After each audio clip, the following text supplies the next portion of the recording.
Alors, Monsieur le Président, chers collègues, nous allons voter pour cette délibération, même si elle reste parfois techno et quelquefois même éloignée du réel.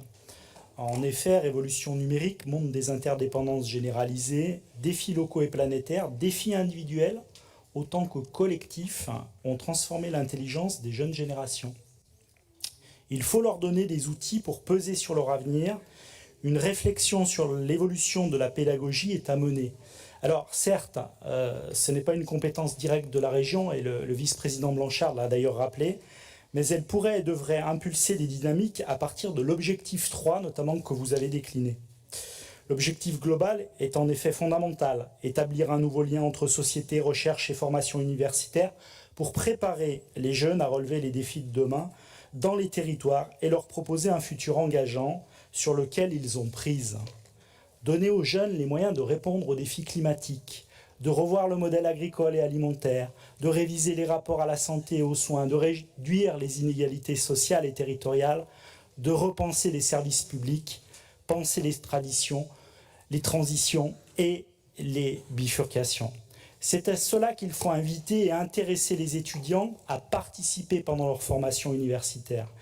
Il est fondamental de promouvoir les sciences participatives et la pluridisciplinarité notamment. Nous proposons de construire des laboratoires vivants où les étudiants seraient invités et investis par des collectifs divers, collectivités, entreprises, associations, administrations publiques, à travailler aux transformations sociales dans des territoires, dans nos territoires de Nouvelle-Aquitaine.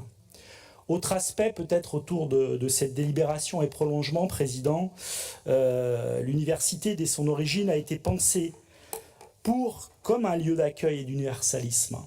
La région doit défendre cette philosophie notamment à travers la condition des étudiants et notamment des étudiants étrangers. Ils illustrent le rayonnement intellectuel de la France à travers le monde et sont une richesse intellectuelle et culturelle pour notre territoire. Aujourd'hui, certaines universités, telles que l'université de Pau et des Pays de l'Adour, font porter sur les étudiants étrangers des frais excessifs et différenciés au regard d'un étudiant lambda. Face à cette situation, nous vous avons demandé de réunir l'ensemble des acteurs, l'UPPA et les syndicats étudiants notamment, afin de favoriser un dialogue permettant l'émergence d'une solution juste. Nous souhaiterions, si c'était possible, bien entendu, Président, faire un point d'étape pour nous dire si vous avez été puissance médiatrice ou pas sur ce dossier. Et évidemment, la même question au vice-président Blanchard. Je vous remercie. Merci.